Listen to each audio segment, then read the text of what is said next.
আসসালামু আলাইকুম। সেনাপ্রধান জেনারেল ওয়াকারুজ্জামানের উপরে মানুষের যে আস্থা ছিল সেখানে খানিকটা হলেও চির ধরেছে, এটি সত্য কথা। কিন্তু এর চেয়েও চরম সত্য কথা, সেনাপ্রধান প্রায় 5 মাস আগে যে আশঙ্কার কথা আমাদেরকে শুনিয়েছিলেন, যে সন্দেহ সংশয় প্রকাশ করেছিলেন, সম্ভবত বাংলাদেশ সেই ভয়ঙ্কর দিকে যেতে চলেছে। আমাদের সবাই নিশ্চয় মনে আছে, গত 25শে ফেব্রুয়ারি পিলখানা ট্র্যাজেডি দিবসে রাজধানীতে রাওয়া ক্লাবের একটি অনুষ্ঠানে তিনি মন্তব্য করেছিলেন, নিজেরা কাদা ছুড়াছুড়ি, মারামারি ও কাটাকাটি করলে দেশ ও জাতির স্বাধীনতার সার্বভৌমত্ব বিপন্ন হবে। আমি আপনাদের সতর্ক করে দিচ্ছি, পরে বলবেন যে সতর্ক করিনি। তিনি সতর্ক করেছিলেন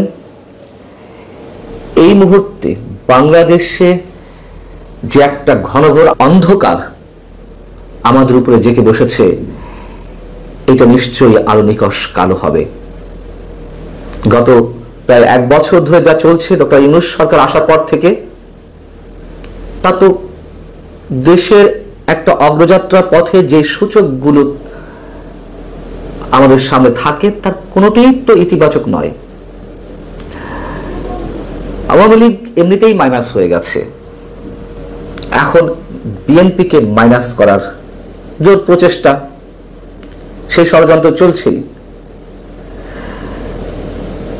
এবং 111-এর সময় যে -2 ফর্মুলার কথা আমরা জানতাম, সেটি ছিল 2 দলের 2 নেত্রীকে মাইনাস করা, এখন প্রধান বৃহৎ 2 রাজনৈতিক দলকে মাইনাস করা। বৃহৎ 2 রাজনৈতিক দলকে মাইনাস করার মাধ্যমে যদি কোনো ধরনের শুভ শক্তির সূচনা ঘটত, আমাদের মেনে নিতে কোনো সমস্যা ছিল না। কিন্তু কি দেখতে পাচ্ছি আমরা? আক্রমণ পাল্টা আক্রমণ তো চলছেই।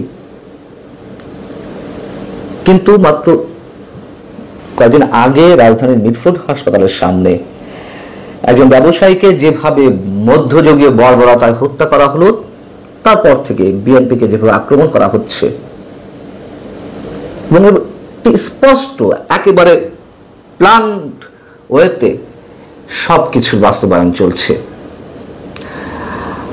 গত 11 মাস বা 1 বছর ধরে আমাদের অস্তিত্বের যে জায়গাটি, মুক্তিযুদ্ধকে নিয়ে যেভাবে খেলা চলছে, আগে বলেছে আওয়ামী লীগকে মাইনাস করা হয়েছে, এখন একটা গণতান্ত্রিক শক্তি হিসেবে যে বিএনপি অবস্থান ছিল সেটিকেও ধূলিসাৎ করার চেষ্টা করা হচ্ছে। এখন বিএনপির শীর্ষ নেতা থেকে শুরু করে বিএনপি প্রতিষ্ঠাতা জেনারেল জিয়াউর রহমানকে যেভাবে তার ছবি, তার পোস্টার যেভাবে অবমাননা করা হচ্ছে, পায়ের নিচে পেশা হচ্ছে, শোনা যাচ্ছে যে সংসদ ভবনের পাশে জিয়াউর রহমানের যেই সমাধি, সেটির উপরে আক্রমণ চলতে পারে। একইভাবে শোনা যাচ্ছে যে টুঙ্গিপাড়ায় বঙ্গবন্ধুর সমাধির, সেটির উপরেও হামলা চলতে পারে, এবং সেই পরিকল্পনা চলছে। তাহলে এর মধ্য দিয়ে আমরা কি বলবো? বৃহৎ 2 রাজনৈতিক শক্তিকে নির্মূল করার মাধ্যমে যে ম্যাটিকুলাস ডিজাইন বাস্তবায়নের চেষ্টা চলছে, এবং হয়তো সফল হতেও পারে সাময়িক সময়ের জন্য, দিন শেষে নিশ্চয়ই আমরা অন্য কিছু দেখতে পারবো। তো এখন এই মুহূর্তে যে অবস্থা, একটা দেশের অগ্রযাত্রার পথে যে সূচকগুলোর ইতিবাচক দিক স্পষ্ট হওয়ার কথা, তার কোনোটাই তো ইতিবাচক নয়। অর্থনীতি থেকে শুরু করে আইন শৃঙ্খলা পরিস্থিতি, গত 1 বছর ধরে যে মব ভায়োলেন্স ভয়ঙ্কর আকারে জাতির কাঁধে জেঁকে বসেছে, এটির পৃষ্ঠপোষক কারা কারা আমরা সবাই জানি। কারা মব ভায়োলেন্স এই মুহূর্তে সৃষ্টি করছে? বিএনপির বিরুদ্ধে অভিযোগ আছে, কিন্তু ভয়ঙ্কর আকারে কারা করছে, এবং এর উস্কানিদাতা, প্রশ্রয়দাতা কারা? অনেকে বলছেন যে প্রধান উপদেষ্টা ডক্টর মোহাম্মদ ইউনূস নিজে প্রশ্রয়দাতা। হ্যাঁ, তার সত্যতা থাকতে পারে। এখন বিএনপি সরাসরি সেই অভিযোগটি জানাচ্ছে।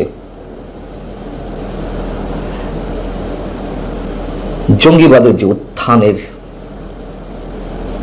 সুস্পষ্ট একটা ইঙ্গিত আমরা দেখতে পাচ্ছি। আস্ফালন তো আছেই, চরম উত্থানের পথে মৌলবাদী শক্তির আস্ফালন। মসজিদের মধ্যে মৌলবাদী শক্তির বিরুদ্ধে, জঙ্গিবাদের বিরুদ্ধে কথা বলে কোনো ইমামও নিরাপদ নন। তাকে এই ধরনের কথা বলতে গেলে রক্তাক্ত হতে হচ্ছে মসজিদের মধ্যেই। মানুষ কোথায় নিরাপদ?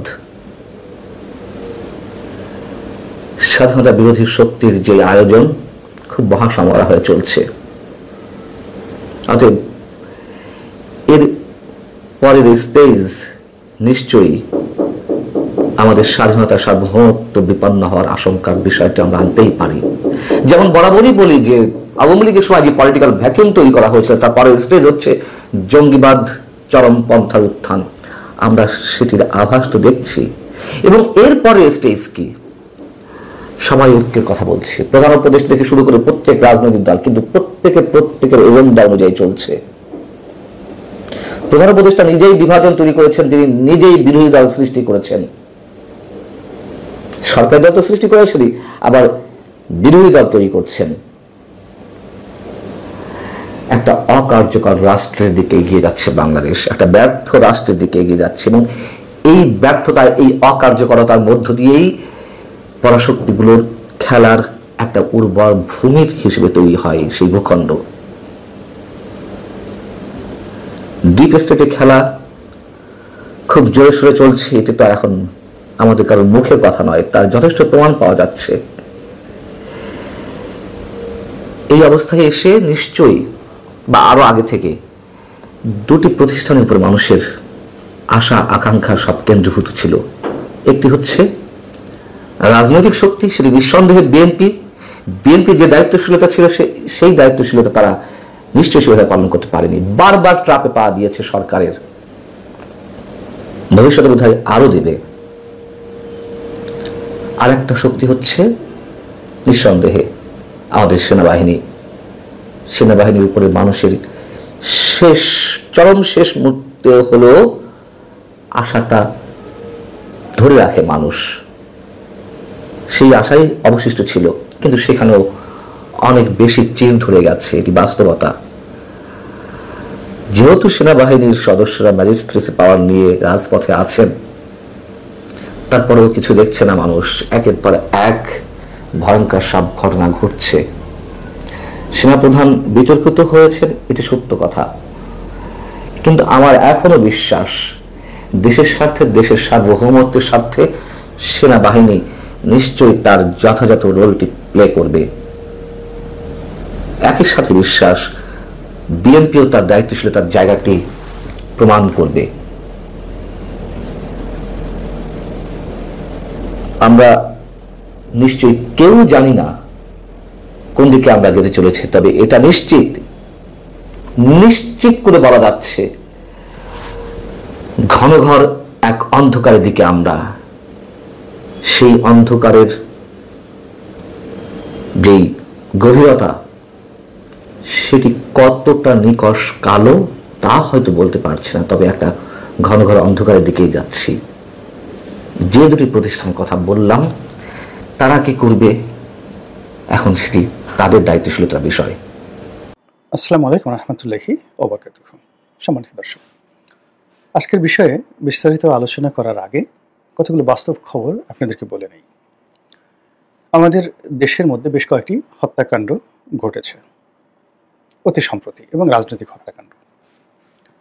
বলা হয়ে থাকে যে গত সেই 9 মাসে বা 10 মাসে বিএনপির অভ্যন্তরীণ যে ভাতৃঘাতী সংঘর্ষ, এই সংঘর্ষে প্রায় 2 শতাধিক মানুষ নিহত হয়েছে, যেটা পত্রিকায় এসেছে।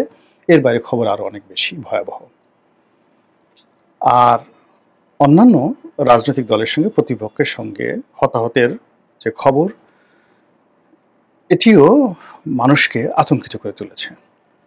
সর্বশেষ ঢাকার মিটফোর্ট হাসপাতালের সামনে, পুরনো ঢাকাতে, সেই প্রাচীন প্রাগৈতিহাসিক পাথরের যুগের যে নির্মমতা ছিল, ওইরকম ভাবে পাথর দিয়ে গুতিয়ে গুতিয়ে যেভাবে একটি হত্যাকাণ্ড ঘটানো হয়েছে, যা সারা বাংলাদেশের মানুষের বিবেককে নাড়া দিয়েছে।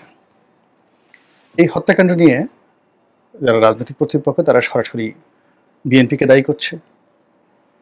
আরো স্পেসিফিক্যালি জনাব তারেক রহমান সাহেবকে এই ঘটনার জন্য দায়ী করছে এবং বলার চেষ্টা করছে যে তার নেতৃত্ব খুবই দুর্বল এবং তিনি তার দলকে চালাতে পারছেন না। ফলে এই ধরনের হত্যাকাণ্ডের জন্য তার বিরুদ্ধে অভিযোগ আনা উচিত, এবং এই জন্য তারেক রহমানকে উদ্দেশ্য করে বুয়েটে, ঢাকা বিশ্ববিদ্যালয় এবং ঢাকা রাজপথে স্লোগান হয়েছে, মিছিল হয়েছে এবং নানা রকম অশ্লীল অশ্রাব্য স্লোগান দিয়ে তারেক রহমান সাহেবকে অপমান করার চেষ্টা করেছে। এটা হলো ঢাকার খবর।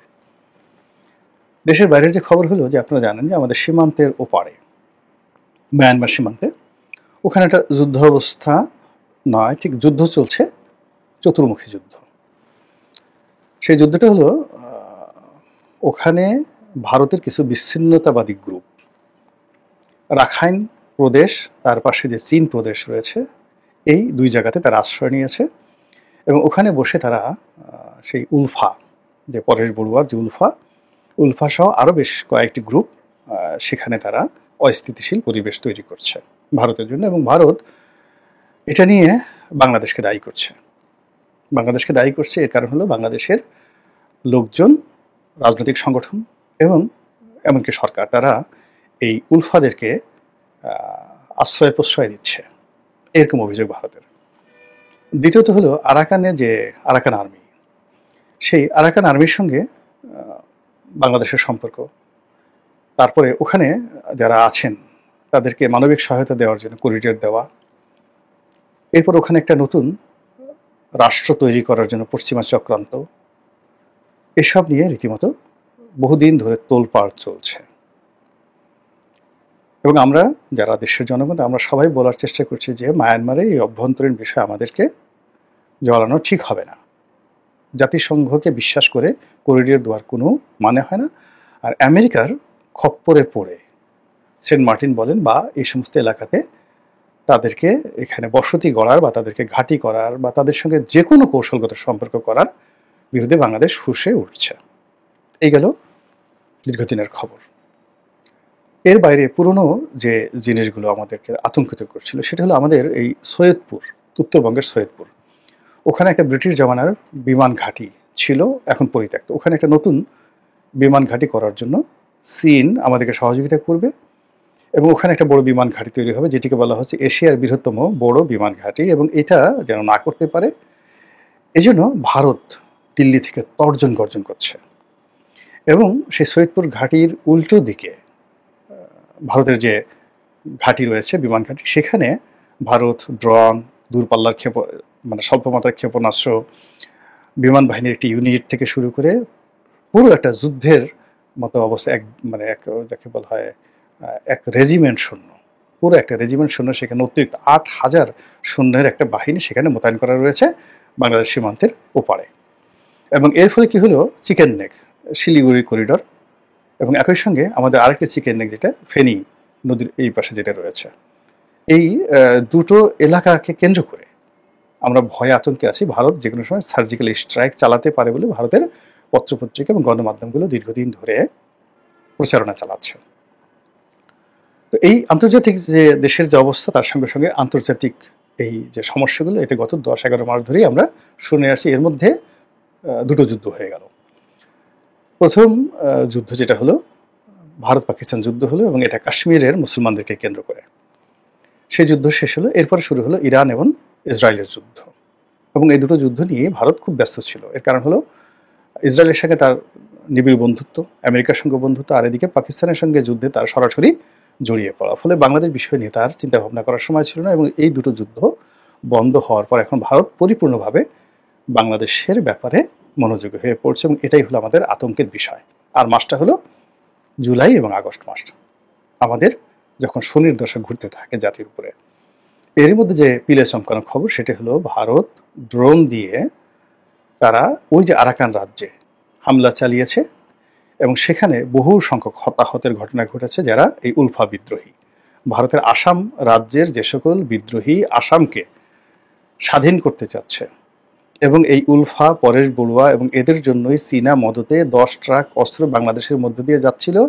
এই অভিযোগে বিএনপিকে দায় পোহাতে হয়েছে, এবং মানে কি বলবো যে বিএনপিকে ক্ষমতা হারাতে হয়েছে, এবং একটা 11 এসেছে এই 10 ট্রাক উলফা ঘটনাকে কেন্দ্র করে।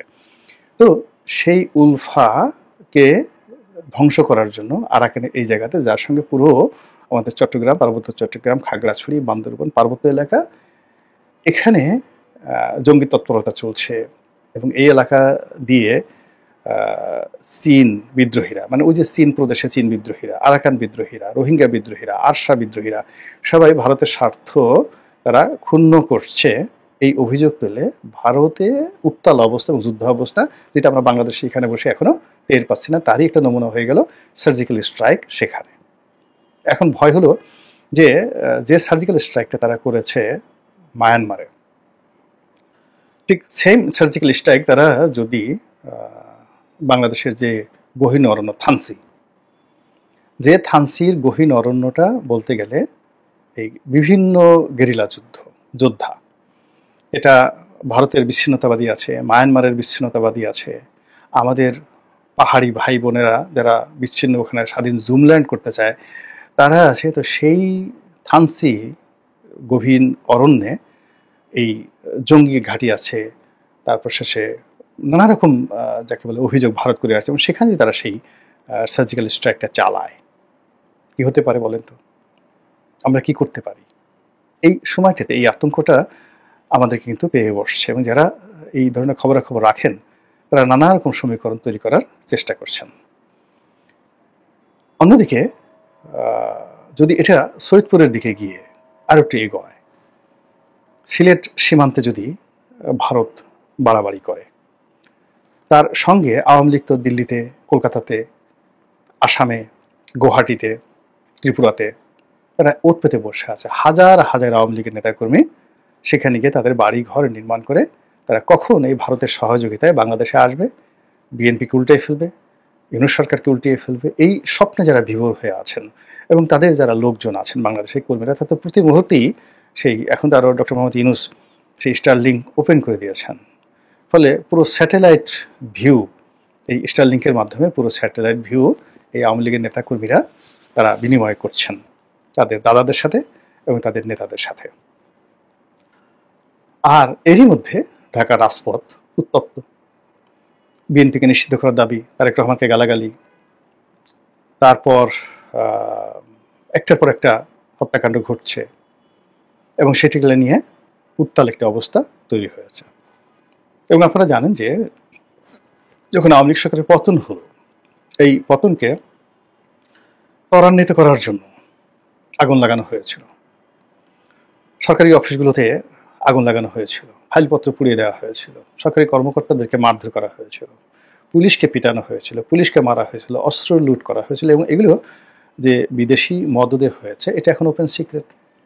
তো যখনই বিদেশি কোনো শক্তি, সেটা আমেরিকা হোক, ইসরায়েল হোক, ভারত হোক, তারা যখনই কোনো একটা দেশে রেজিম চেঞ্জ করতে চায়, রেজিমের বিরুদ্ধে কাজ করে, বা কোনো একটি রাজনৈতিক দলকে বিপদে ফেলতে চায়, বা নিজেদের পছন্দ মতো লোকে বসাতে চায়, তখন তারা যে কাজগুলো করে সেটা হলো রাতের আধারের কাজগুলো, অপকর্মগুলো তারা বেশি করে। আগুন লাগানো, খুন করা, টার্গেট কিলিং করা, এমন কিছু ঘটানো, এমন কথাবার্তা ছেড়ে দেওয়া, এমন গুজব ছেড়ে দেওয়া যেগুলো সারা দেশ উত্তাল হয়ে যায়। এবং শেখ হাসিনার জামানাতে দেখেন ক্ষুদ্র একটা কথা রাজাকারের নাতিপুতি, এই একটা কথায় তার 15 বছরের বজ্র কঠিন শাসন তছনছ হয়ে গেল। তো একই অবস্থা এখন যে নেই, এটা আপনি বুঝবেন কি করে? 2 নম্বর হলো যে আমেরিকা যদি ওই আটলান্টিকের পাড়ে এসে একজন ডোনাল্ড লুকে দিয়ে তারা শেখ হাসিনার ঘরের মধ্যে ঢুকে যেতে পারে, আপনি চিন্তা করেন। এখন আওয়ামী লীগের লোকজনই বলতেছে যে শেখ হাসিনার সর্বনাশ করেছে ডোনাল্ড ট্রাম্প কার মাধ্যমে? সালমান এফ রহমানের মাধ্যমে। Can you imagine? Salman F রহমানের মাধ্যমে আওয়ামী লীগের সর্বনাশ করেছে, এই গেল এদিকে। আর বাইরে আমেরিকার যে ফোর্সগুলো রয়েছে, যে শক্তিগুলো রয়েছে, যে এজেন্টগুলো রয়েছে, তারা কিভাবে কাজ করেছে এটা আর কদিন পরে দেখবেন, যেটা প্রামাণ্য দলিল বের হয়ে যাবে আজ থেকে 20 বছর পরে। আটকে ওঠার মতো ঘটনা। আমেরিকা যদি আটলান্টিকের উপরে বসে একজন ডোনাল্ড লুকে দিয়ে এত অপকর্ম করাতে পারে, তাহলে দিল্লিতে বসে যদি সেই জয়শঙ্কর, নরেন্দ্র মোদী, তাদের অজিত দোভাল, তারা তো মরে যায় নাই, তারা মরে যায় না। এখন সেই অজিত দোভাল যদি আসামে আসে, অজিত দোভাল যদি গুয়াহাটিতে আসে, অজিত দোভাল যদি কলকাতাতে আসে, এবং সেখানে তার যে স্টেশনগুলো রয়েছে, সে তাই স্টেশনগুলো দিয়ে সে যদি সেই ডোনাল্ড ট্রাম্পের মতো কর্মকাণ্ড শুরু করে, তাহলে আপনি কি মনে হয় আমেরিকা যে কাজটা করতে পেরেছে ভারত কি তার চেয়ে বেশি পারবে না? 2 নম্বর হলো যে আওয়ামী লীগ, ছাত্রলীগ, যুবলীগ যেভাবে তার ব্যবসায়ী লীগদেরকে দিয়ে, সাংবাদিক লীগদেরকে দিয়ে পুরো পরিস্থিতি নিয়ন্ত্রণ করার চেষ্টা করেছে, বর্তমান সরকার কি সেটা সম্ভব? বিএনপির পক্ষে কি সেটা মোকাবেলা করা সম্ভব? ফলে কি হচ্ছে দেখেন, যে সময়টা যাচ্ছে খুবই একটা অস্থির সময়। সবাইকে সতর্ক থাকতে হবে যার যার অবস্থানে, এবং যতটা সম্ভব পরম করুণাময় আল্লাহ রাব্বুল আলামিনের সাহায্য চাইতে হবে, নিজ নিজ অবস্থানে ট্রান্সপারেন্ট এবং সৎ থাকতে হবে, সাহসী থাকতে হবে। এছাড়া যে খারাপ অবস্থার মধ্যে আমরা পড়েছি, আমাদের বদ আমল হলে, বদ চিন্তা থাকলে আমরা এখান থেকে বেরোতে পারবো না। আমাদেরকে অনেক অনেক দুর্ভোগ পোহাতে হবে, এবং একটা রাষ্ট্র কোনো কারণে তার যদি রাষ্ট্রীয় বিধি ব্যবস্থা ভেঙে যায়, সেই বিধি ব্যবস্থা ভেঙে যায়, তাহলে কখনো কখনো 20 বছর, 30 বছর, 40 বছর লেগে যায় সেটাকে রিপেয়ার করতে। আমাদের রাষ্ট্রীয় পুরো ভিত্তিটি এখন কেঁপে উঠছে। আজকে পড়ছিলাম সিসেরো, আবার নামটা বলছি, সিসেরো। উনি একজন রোমান দার্শনিক, প্রাচীন রোমান সাম্রাজ্যের যুগে, অর্থাৎ জুলিও ক্লডিয়াস যে ডাইনেস্টি, বা জুলিও অগাস্টাস যে ডাইনেস্টি, অর্থাৎ রোমান সাম্রাজ্যের প্রথম শতাব্দীতে সারা দুনিয়াতে যে কজন মশহুর দার্শনিক ছিলেন, জ্ঞানী ব্যক্তি ছিলেন, তার মধ্যে এই যে সিসেরো, তিনি প্রধানতম। সিসেরো তো তার একটা কথা, যে যে কোনো একটা জায়গাতে, একটা রাষ্ট্রের যে কোনো একটা জায়গাতে একটা অবিচার হওয়া মানে সেই অবিচারটি রাষ্ট্রের পুরো বিচার ব্যবস্থাকে ধ্বংস করে দেয়, চ্যালেঞ্জ জানিয়ে ধ্বংস করে দেয়। এবং রাষ্ট্রে এরকম একটা বা একাধিক বিচারহীনতা, এটি যদি চলতে থাকে, পরে পুরো রিপাবলিক মানে প্রজাতন্ত্রকে, রাষ্ট্রযন্ত্রকে ধ্বংস করে দেয়। শিশুরের কথা আজ থেকে ধরেন 2000 বছর আগে। এখন আপনি চিন্তা করেন, গত 11 মাসে যে বিচারহীনতা রয়েছে, মব রয়েছে, যে অবিচার রয়েছে, অনাচার রয়েছে, এটা আমাদের বিচার ব্যবস্থাকে ধ্বংস করে দিয়েছে। আর যখনই বিচার ব্যবস্থা ধ্বংস করে দিয়েছে, বিচার ব্যবস্থা ধ্বংস করা মানে রিপাবলিকের ধ্বংস হওয়ার যে রাস্তা পুরো খুলে গেছে। পুরো রিপাবলিক মানে প্রজাতান্ত্রিক যে ব্যবস্থা, এটা আমার কথা না, 2000 বছর আগে শিশুরের কথা, এবং এটা ইন্টারনেটে ঘুরে বেড়াচ্ছে। আজকেই দেখলাম ইন্টারনেটে, আমার চোখে পড়েছে, আপনারা দেখলে আপনারা বুঝতে পারবেন। কাজেই স্বপ্ন দেখবেন বাস্তবতা বুঝে, reality, what is the reality. এখন বাতাস কি, আকাশ মেঘলা, দেখেন মুষলধারে বৃষ্টি হচ্ছে, প্রকৃতি ব্যাড সিগন্যাল দিচ্ছে। জুলাই মাসের এই সময়টাতে বাংলাদেশে যেভাবে ঝড় হচ্ছে, বৃষ্টি হচ্ছে, যা কিছু হচ্ছে, ইটস এ ব্যাড সিগন্যাল। কাজেই এই ব্যাড সিগন্যাল থেকে আল্লাহ রাব্বুল আলামিন আমাদেরকে রক্ষা করুন, হেফাজত করুন, এই দোয়া করছি। আসসালামু আলাইকুম ওয়া রাহমাতুল্লাহি ওয়া বারাকাতুহু।